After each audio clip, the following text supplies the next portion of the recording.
નમસ્કાર ગુજરાતના રાજધાની ગાંધીનગરમાં છીએ અમે કે જ્યારે ગાંધીનગરમાં જે આંદોલનો થઈ રહ્યા છે છેલ્લા ઘણા સમયથી ટેટટાટનું જે આંદોલન જોયું ત્યારબાદ વધુ એક આંદોલન કે ફોરેસ્ટ ગાર્ડના જે ઉમેદવારો છે તે આંદોલન કરી રહ્યા છે અહીંયા તમે બતાવવાનો પ્રયત્ન કરું કે ગઈકાલથી નહીં આમ તો 4-5 દિવસથી હું જોઉં છું કે ગાંધીનગરમાં ઉગ્ર આંદોલનો ચાલી રહ્યા છે એમની વિવિધ માંગણીઓ છે શું માંગણીઓ છે પહેલાથી આખી પ્રક્રિયા સમજવી છે શું નામ આપનું રાઠોડ જયવીસી દશરથસિંહ આખી પહેલા તો મને આ પ્રક્રિયા સમજવી છે કારણ કે જે આંદોલન કરી રહ્યા છો એનું મુખ્ય કારણ શું છે કારણ એમાં એવું છે કે જેમ એમને 8 ગણાની પીડીએફ નાખી એવી રીતે એ કહે છે કે અમે 25 ગણાની પીડીએફ આવશું કે 40 ગણાની આપ પણ અમારો મતલબ એમ છે કે તમે એમના માર્ક જાહેર કરો કે સરેરાશ એમના માર્ક આટલા હતા પછી નોર્મલાઇઝેશન પછી આટલા થયા કુલ ટોટલ આટલા થયા તમે એમ જાહેર કરો તમે કેમ જાહેર નહીં કરતા અને બીજું સીબીઆરટી પદ્ધતિ નાબૂદ કરો ત્રીજું આ ત્રણ વર્ષમાં જે જગ્યાઓ ખાલી પડી છે 400 જેટલી જગ્યાઓ ખાલી છે એ જગ્યાઓ આ ભરતીમાં વધારો કરો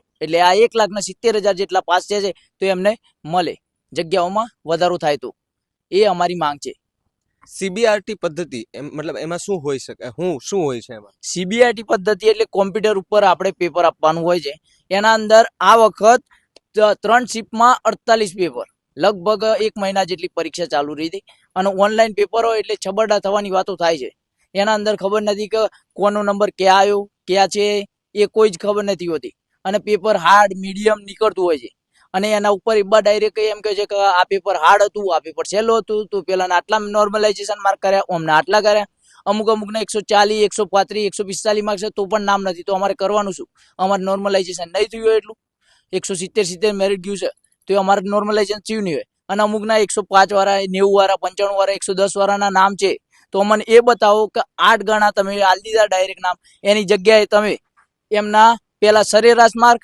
વધતા નોર્મલાઇઝેશન ના માર્ક બરાબર આટલા માર્ક તો કેટલા વધ્યા છે અને તમે જો 100% તમે કૌભાંડ ના કર્યો તો એમના માર્ક બતાવવામાં તમારે જાય છે શું માર્ક એમના જોડે 2 મિનિટનું કામ છે 2 મિનિટમાં એ માર્ક બતાવી શકી છે એમને કામ કરવું હોય તો કરી શકે છે પણ આના અંદર કૌભાંડ હોય એટલે એ કામ કરતા નથી અને વધતા 25 ગણા કીધા એમને તો 25 ગણાનું આખું લિસ્ટ પાડો એ તાત્કાલિક ધોરણે અને એના પછી બી જે બોલાવવાના થાય એ તમે બોલાવી શકો છો પણ અમને છે ને માર્ક જાહેર કરો ખાલી નામ નથી જોતા માર્ક જોયું છે અમારે આખી તૈયારીઓ થઈ ગઈ હોય ઉમેદવારોએ બધી જ તૈયારી કરી અને પછી જ્યારે આંદોલન કરવાનો વારો આવે તો કેટલો યોગ્ય કહેવાય યોગ્ય નથી આંદોલન કરવાનું આવે તો અમારે તો પેલા પરીક્ષાની તૈયારી કરવાની વધતા અમારા આંદોલનની બી તૈયારી કરે આ બધાના ફોન કરીને બોલાવવાના કે ભાઈ આવો તમે આવો અહીંયા આવો ત્યાં તો બધા પોતપોતાનું ભાડું બગાડીને ગાંધીનગરથી 3 દિવસથી રહે છે કોઈને રહેવાની સગવડ નથી કઈ નથી પણ તો બસ સ્ટેશન વાળા છે કોઈ ફૂટપાથ ઉપર હશે તો રહીને એ બધા 3 દિવસથી આંદોલન કરી રહ્યા છે રામકથા મેદાન હોય કે આપણે સત્યાગ્રહ છાવણી હોય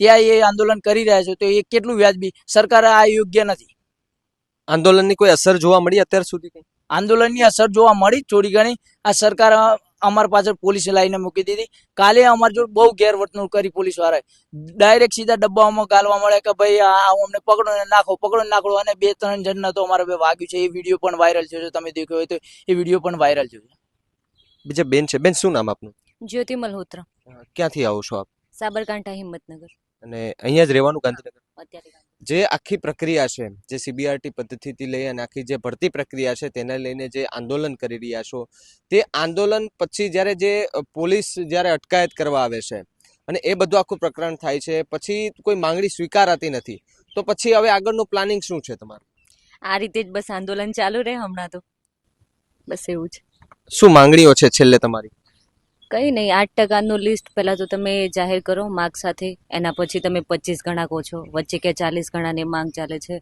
તો સરકાર પહેલાં તો નક્કી કરી લે કે એમને 25% આપવા છે યા તો 40% આપવા છે એમ તો પછી એમના માર્ક્સ તમે જાહેર કરો નોર્મલાઇઝેશનવાળા માર્ક્સ વિથ નોર્મલાઇઝેશનવાળા બધા માર્ક્સ તમે જાહેર કરો જેથી ખબર પડે ખ્યાલ આવે અમુક સ્ટુડન્ટના 180 160 માર્ક્સ છે 145 140 માર્ક્સ છે છતાં પીડીએફમાં નામ નથી આવતું અમુક સ્ટુડન્ટોના 123 130 માર્ક્સ છે છતાં એ લોકોના માર્ક્સ પીડીએફમાં આવે છે તો ક્યાંથી પબ્લિક આવેલી ગીર સોમનાથ કચ્છ જુનાગઢ તો સરકારને બસ એટલી જ અપીલ કે સપોર્ટ કરે અને જે વસ્તુ થતી હોય એમાં માર્ક્સ જાહેર કરે શું લાગે છે કોઈ કૌભાંડ થયું એવું લાગે છે હોય જ શકે સરકારે જો કૌભાંડ ના કર્યું હોય તો એ વસ્તુ છે કે એ લોકોના માર્ક્સ જાહેર કરી લેવા જોઈએ નોર્મલાઇઝેશન વાળા માર્ક્સ મહિલાઓ કેટલી હશે આંદોલનમાં અંદાજિત એ તો ખ્યાલ નહીં, મહિલાઓ હશે. પણ જ્યારે કોઈ મહિલાઓ આંદોલન કરવા માટે આવે તો એમના ઘર પરિવારને કહીને આવતો હોય કે અમે અમારી લડત લડવા માટે જઈએ છીએ, ત્યારે એમનો પરિવારનો સાથ સહકારો છે. તો અહીંયા જે છોકરીઓ જે આવે છે, જે મહિલાઓ આવે છે, તેને કેવો જુસ્સો પરિવાર તરફથી, કેવો તમારા ઘર પરિવાર તરફથી કેવો જુસ્સો ને તમારે કેવો સપોર્ટ મળે છે? અમુક છોકરીઓ હોય જે લોકોના ફેમિલીથી સપોર્ટ મળતો હોય, અમુક છોકરીઓ હોય જે લોકોના ફેમિલીથી બિલકુલ સપોર્ટ ના મળતો હોય. જેમ કે અમે અહીંયા જઈએ છીએ તો ફેમિલી વાળાને ખબર ના હોય કે તમે આંદોલનમાં, ફેમિલીને શું હોય, તમે રિઝલ્ટ બતાવો, પીડીએફમાં તમારું નામ છે કે નહીં. આપણે તો બધી બાજુ જંગ કરવાની, પીડીએફમાં નામ બતાવો, તૈયારી કરો ફાઇનાન્શિયલી, અને પછી આ રીતે આંદોલન કરો. અને સરકાર એક છે કે જે બિલકુલ સપોર્ટ કરતી નથી. આટલી તૈયારી કરવા છતાં એટલે તમારે બે ટાઈપની તૈયારી કરી જ રાખવાની, એક તમારી જે તૈયારી હોય અને બીજી આંદોલનની, અને ત્રીજી એ તૈયારી કરી રાખવાની કે જ્યારે પોલીસ અટકાયત કરીને જાય ત્યારે ત્યાં 10 કલાક કે 12 કલાક બેસીને શું, અને પછી જ્યારે છૂટો પછી આખું જે બધા ભેગા થાય તમે, તો ત્યારે કયા પ્રકારનું પ્લાનિંગ છે હવે? મતલબ કે હવે જે લડી લેવાનું છે કે શું કરવાનું છે જ્યાં સુધી તમારો આખો આ નિવાકરણ ન આવે ત્યાં? બસ હવે આંદોલન છેડી દીધું છે તો લડી જ લેવાનું થાય. બીજા એક ભાઈ છે, શું કહેશો? જ્યારે અટકાયત થાય છે પોલીસ દ્વારા ત્યારે એવું લાગે છે કે આતંકવાદીઓ તે પ્રકારનું પોલીસ વર્તન કરતી હોય છે, જ્યારે પોલીસ આગળ આવીને ભલે શાંતિથી જ્યારે કોઈ રજૂઆત કરવા જાય છે ત્યારે પણ એમની સાથે એવું વર્તન કરવામાં આવે. તો આ જે આંદોલન ટેટતારથી લઈને મેં અત્યાર સુધીના આ છેલ્લું આંદોલન અત્યારનું આ જોયું છે, જેમાં પણ પોલીસ દ્વારા જે ગઈકાલનો જે વિડીયો જોયો કે જે મારામારીનો વિડીયો છે, કે ધક્કામુક્કી કરીને તેમને બેસાડે છે, તે કેટલું યોગ્ય કહેવાય? સ્ટાર્ટિંગથી તો શરૂઆત કરીશ તો 5 તારીખના સવારથી 6-7 વાગ્યાની આજુબાજુ જે વિદ્યાર્થીઓ સેક્ટર 11ના ગ્રાઉન્ડમાં આંદોલન કરી રહ્યા હતા, પૂરી રાત રોકાયા હતા, એ લોકોની સવારમાં 6-7 વાગ્યાની આજુબાજુ અટકાયત કરવામાં આવી. અમારી નાક નીચેથી લઈ જવામાં આવ્યા છે, અમે કંઈ કરી ન શક્યા અને એનો હજુ બી રિગ્રેટ છે. અને પછી 1-2 બાહ્ય મિત્રોથી, એમના સપોર્ટથી અમે નક્કી કર્યું કે આપણે ભાઈઓ બહેનો જોડે જ આવવું છે, એમને એકલા નથી મૂકવાના, કારણ કે અમારે એમની નજરમાં ચોર નથી બનવું. પછી 1-2 બાહ્ય મિત્રો છે અમારે, એમના સપોર્ટથી અમે પછી આશ્રમ આગળ 20-25 એસ્પિરન્ટ બધા ભેગા થયા અને પછી આંદોલન કર્યું. પછી ડબ્બો આવ્યો, પોલીસની ગાડીઓ આવી, પછી અમારી અટકાયત કરવામાં આવી. પછી અમને લઈ ગયા કરાઈ ટ્રેનિંગ સેન્ટર છે ત્યાં લઈ ગયા. ત્યાં ગાડી પાણીની વ્યવસ્થા હતી અને આમ તો પોલીસ કર્મચારીઓનો સહયોગ બી સારો એવો જ હતો. પણ પછી જેમ જેમ ઉપરથી પ્રેશર વધતું ગયું ને એમ એ લોકોના બિહેવમાં ચેન્જ થવા લાગ્યો. પછી અમારી જોડે આમ કંઈક અલગ જ રીતે વર્તન કરવા લાગ્યા. પછી રાત્રે જમવામાં બહુ તકલીફ પડી. સવારના 7-8 વાગ્યાથી એક માણસ ભૂખ્યો હોય અને રાત્રે 11-12 વાગ્યા સુધી માણસ ભૂખ્યો હોય તો એની મેન્ટલી વીકનેસ કેવી હોય તમે વિચારી શકો છો. પછી અમે પોલીસને રજૂઆત કરવા જઈએ છીએ કે જમવાનું શું છે હવે એમ, તો અમને એવો જવાબ આપે છે કે અમે તમારી સામે ભૂખ્યા નથી બેઠા, આવો જવાબ આપે છે. અને જે સેક્ટર 6 માં જે વર્તણૂક થયું છે એના પરથી જ લાગી આવે છે કે પોલીસ આટલી બધી એગ્રેસિવ હોય. કેવું વર્તન થયું છે ત્યાં? એ તમે વિડીયોમાં દેખી જ રહ્યા છો, વિડીયોમાં તમે દેખી શકો કે કેવું વર્તન થયું છે. એના પરથી જ ખબર પડી છે કે પોલીસ આટલી બધી એગ્રેસિવ હોય તો કેમ હોય ઉપરથી આવો આદેશ આપવામાં આવે છે કે ફ્રીલી હેન્ડ, જો ફ્રી હેન્ડ છે તમારે જે કરવું એ કરો, એ આદેશ ક્યારે આપવામાં આવે કે જ્યારે પોતાનો સ્વયં બચાવ કરવાનો હોય ને તો જ આવો ફ્રી હેન્ડ આપવામાં આવે છે પોલીસને. અને એ જ એક યુવરાજસિંહની ધરપકડ કરશો, મતલબ કે અટકાયત કરશો ને તો બીજા 1000 યુવરાજથી પાછળ બેઠા છે. એ વનરાજ છે તો અમે ગજરાજ છીએ. હવે આખું આ જે તમારું આંદોલન છે તે આંદોલન હવે કંઈક મોટું થતું હોય તે પ્રકારનું દેખાઈ રહ્યું છે. તો હવે માંગણીઓ કઈ કઈ છે તમારી? જ્યાં સુધી ના સ્વીકારાય તો કઈ કઈ માંગણીઓ લઈને હવે તમે આંદોલન કરશો? હવે માંગણી તો 3 જ છે. સીબીઆરટી પદ્ધતિ રદ કરો, બધાના માર્ક્સ નોર્મલાઇઝેશન વિથ અને નોર્મલાઇઝેશન પહેલાના જાહેર કરો અને સીટમાં વધારો કરો. એમાંથી કાલે એક ઓફિશિયલી કંઈક ટ્વીટ આવ્યું છે દીપક રાજાની સાહેબનું કે 25% કે 25 ગણા. એ પહેલા તો શું કહેવા માંગે છે એ કાંઈ ખબર પડતી નથી કે 25% કે 25 ગણા બોલાવાના છે અને કે તમારે બધાના માર્ક્સ જાહેર કરવામાં આવશે. હજુ સીટોનું કાંઈ કીધું નથી. આ જે ભરતી છે એ 2021ની છે, 2022, 23 અને 24 આ બધી વેકેન્સી ખાલી જ છે. એમાં કંઈક અરણ્ય ભવનમાં ગયા તો ત્યાંથી એવી ઇન્ફોર્મેશન મળી કે 400-500 સીટો જેવી હજુ કંઈક ખાલી છે, એ અંદર ઉમેરો કરો. બીજા એક ભાઈ છે, એમની સાથે વાત કરીએ. શું નામ આપનું? પાટીલ સંકેત, ક્યાંથી આવો છો? ઈડર, સાબરકાંઠા. દૂર દૂરથી લોકો અહીંયા તૈયારી કરવા માટે આવે. તૈયારી કરી લીધા પછી જ્યારે આંદોલન કરે પછી એમની પોલીસ અટકાયત કરે ને પછી પાછી છોડી દે. તો આખી જે તમારા મતલબ જે તૈયારી કરો ત્યાંથી લઈને બધી જ પ્રકારની તૈયારી પૂરેપૂરી સાથે ઘરેથી તમે કરીને જાવ તો જો કે ટેવાઈ ગયા હશો તમે આ બધાથી, તો હવે આખું આંદોલન છે એ કઈ તરફ જઈ રહ્યું છે? આખું આંદોલન અમે 10 જણા કાલે વિધાનસભામાં ગયા હતા, બરાબર. ત્યાં આગળ બધાએ મોરચો ધરણું કર્યું હતું અને પછી ત્યાંથી પોલીસવાળા ઘસડીને અમને ડબ્બામાં પૂર્યા હતા, બરાબર. એમાં એક ભાઈ હતો અમારા જોડે, એને અહીંયા બહુ વાગ્યું હતું, બરાબર. એને હોસ્પિટલ તરત લઈ જવામાં આવ્યો હતો. ત્યાર પછી અમે લોકોને ત્યાં એ લોકોને હોસ્પિટલ લઈ જવાના હોય, અમને લોકોને ત્યાં ગાંધીનગરની બહાર કોબા જોડે ઉતારી દેવામાં આવે. પછી ત્યાંથી અમે રિક્ષા કરીને અને અમુક લોકો જોડે પૈસા ના હતા, ચાલતા ચાલતા અમે લોકો ગચારના ગ્રાઉન્ડે આવ્યા. પછી ત્યાં આગળ અમે લોકોને પોલીસે સપોર્ટ કર્યો અને એમણે કીધું કે તમે તમારા વતીથી 10 જણાને મોકલો એસપી સાહેબ જોડે ને આઈજી સાહેબ જોડે, બરાબર. તો અમે લોકો 10 જણા ત્યાં મોકલ્યા. એ લોકોએ વાત સાંભળી.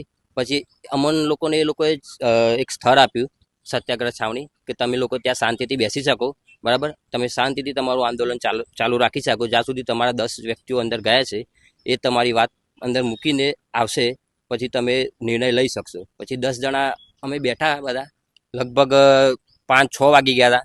3-4 કલાક એ લોકો અંદર રહ્યા, મિટિંગ કરીને આવ્યા. પછી અંદરથી એવું કહેવામાં આવ્યું હતું કે અમે લોકો 25 ગણા લોકોને બોલાવવામાં આવશે, પણ માર્ક્સ જાહેર નહીં કરીએ. માર્ક્સ વિશે અમને કોઈ માહિતી આપી નથી. એટલે અમારું તો એક જ કહેવું થાય છે કે તમે માર્ક્સ જાહેર કેમ નથી કરતા, બરાબર. તો એ લોકો એવું કહે છે કે 9 તારીખે માર્ક્સ જાહેર કરવાના છે, એવું ટ્વીટ પર ગૌણ સેવા પસંદગીના અધ્યક્ષ એ ટ્વીટ પર એવું કીધું કે માર્ક્સ જાહેર 9 તારીખે કરવાના છે. પણ 1 થી 8 ગણાનું જે લિસ્ટ બહાર પડ્યું છે એના માર્ક્સ જાહેર કરવાનું ગોપનીયતા રાખવાનું કહે છે. પરંતુ ગોપનીયતા શાની? આમાં કંઈક થયું હોય તો ગોપનીયતા હોય. દરેક વિદ્યાર્થીને પોતાના માર્ક્સ જાણવાનો અધિકાર તો છે કે મારે કેટલા માર્ક્સ આવ્યા છે, પછી કેટલા થયા છે, તો મારે કેટલી તૈયારી કરવાની છે, કે શું છે તો ખબર પડે. તો જે લોકો છે બીજા છે શું અને બીજી એક વસ્તુ એડ કરવા માંગીશ કે હવે જે રસ્તે અમે નીકળી ગયા છીએ ત્યાંથી હવે ઊભું રહેવાનું થતું નથી. આવનારા સમયમાં બહુ મસ્ત એવું આયોજન છે, બહુ મસ્ત એવું થવાનું છે. પણ જે નડતર પરિબળો છે ને એ લોકોને હું કંઈ કહેવા માંગતો નથી કે આવનારા સમયમાં અમારો પ્લાનિંગ શું છે, કારણ કે અમારે નડતર પરિબળોને કઈ આ ન્યૂઝ થ્રુ અમારે કઈ લોકોને પ્લાનિંગ અમારી કહેવી નથી. પણ જે બી થશે ભવિષ્યમાં બહુ મસ્ત જ થવાનું છે અને અમારા જેવા એસ્પિરન્ટોના હિતમાં અને અમારે કંઈક જસ્ટિસ મળે એવી રીતે કંઈક થશે. બસ. ઓકે. કયા કયા લોકો અત્યારે તમારી સાથે ને તમારી પડખે ઊભા છે? અત્યારે અમારા જોડે યુવરાજસિંહ ઉભા છે, યુવરાજસિંહ વિદ્યાર્થી નેતા, પછી જીતુભાઈ છે, પછી બીજા અમારા ટેટટાટ વાળા વિદ્યાર્થીઓ છે એ પણ અમારી જોડે ફોરેસ્ટ વાળા જોડે ઉભા છે અને એમનું ફૂલ સપોર્ટ મળે છે. અમને પબ્લિકનો ફૂલ સપોર્ટ મળે. આઈસી રાજકોટ વાળા સાહેબ કાલે સાંજે આવ્યા હતા, એમનો બી ફૂલ સપોર્ટ હતો. પણ રાતે અમને એક જ વાત હતી કે ગમે તે થાય આ લોકોના સત્યાગ્રહ છાવણીથી હટાવે છે ગમે તે કઈ. એટલે છે ને અમારે યુવરાજસિંહ જાડેજા જેલમાં ગયા એટલે એમને આવા જ ના દીધા રાત સુધીમાં. પછી અમને એમ હતું કે અમને ધમકાવતા કે ભાઈ તમારો નેતા ઉભો કરો, તમારું નેતા ઉભો કરો. તો વિદ્યાર્થી ઉભો થાય ને તો થોડુંક બોલે કે સાહેબ તમે આમ ના કરો કે તેમ ના કરો. એટલે ભાઈ એમ કે તને વધારે ખબર પડે છે, તને વધારે નેતા બનવાનો શોખ છે, તારા ઉપર આ ગુનો નાખી દે, પેલો ગુનો નાખી દે, એમ કઈ ધમકાવતા હતા. એટલે છે ને પબ્લિક બોલી નથી શકતી. અને પછી તો એમને ટોળું કરીને આવ્યા અને બધા ઉપર તૂટી પડ્યા કે છે ને અમને પકડો. એટલે અમારી પબ્લિક હતી ને થોડી એ પાછળ જવા મળી. પણ તો બી તો હતા અને હજુ બી ગાંધીનગર છીએ અને અમારે આ સત્યાગ્રહ છાવણી છોડવાની નથી, રામકથા મેદાન છોડવાનું નથી. અમે આંદોલન ચાલુ રાખવાની છે, ભલે 2, 4 ના 3 દિવસ તો 5 દિવસ, પણ અમે અહીંયા છીએ, ગાંધીનગર જ રહેવાના છીએ અને આંદોલન ચાલુ જ રહેવાનું છે. કેટલા લોકો હશે અંદાજિત આંદોલનમાં? અંદાજિત આંદોલનમાં 2000 થી 3000 પબ્લિક છે.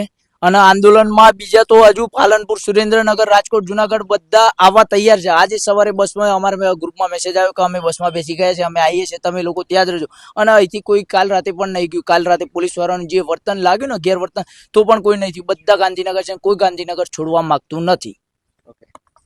તો જે ઉમેદવારો છે એમની સાથે વાત કરી તો વાત કરતા જ્યારે એ આંદોલન છે એ આંદોલન પહેલા નાનું હતું, ધીમે ધીમે જેમ માંગણીઓ એમની ન સ્વીકારાતા એ આંદોલન છે તેમણે ઉગ્ર સ્વરૂપ ધારણ કર્યું. અને પછી જ્યારે ઉગ્ર સ્વરૂપ ધારણ કર્યું ત્યાર પછી એમણે જ્યારે પોલીસ જે છે તે આગળ આવી અને એમની અટકાયતનો દોર શરૂ કરવામાં આવ્યો. જ્યારે ગાંધીનગરમાં જે આંદોલન થયા છે ટેટટાટથી લઈ અને જે આ ભરતી પ્રક્રિયાને લઈને જે ફોરેસ્ટ ગાર્ડ વાળાનું જે આંદોલન થયું છે તે આંદોલનમાં પણ પોલીસ જે છે તેમના દ્વારા અટકાયત કરવામાં આવી છે. અટકાયત એ પ્રકારની કરવામાં આવી છે કે જાણે આતંકવાદી હોય તે પ્રકારનું આ લોકો સાથે વર્તન કરવામાં આવ્યું છે. ઢીકા પાટું મારવામાં આવી છે. ઘણા એવા લોકો છે કે જેમને ઈજાઓ પહોંચી છે, તેમને હોસ્પિટલ દાખલ કરવામાં આવ્યો છે. તેમની પ્રતિક્રિયાઓ પણ આવી છે. ગઈકાલના જે આપણે લાઈવમાં જોયું હતું કે લોકોને જ્યારે ઘણા એવા વિદ્યાર્થીઓ હતા કે હાથમાં પગમાં વાગેલું હતું, અમુક એવા લોકો હતા કે જેમને તાત્કાલિકપણે હોસ્પિટલ પણ લઈ જવામાં આવ્યા હતા. તો આ કોઈ આતંકવાદી નથી, આવું વર્તન આપણે ન કરી શકીએ. જ્યારે પોલીસ ગ્રેડ પે માટે થઈને ગાંધીનગરમાં આંદોલન કરતી હતી ત્યારે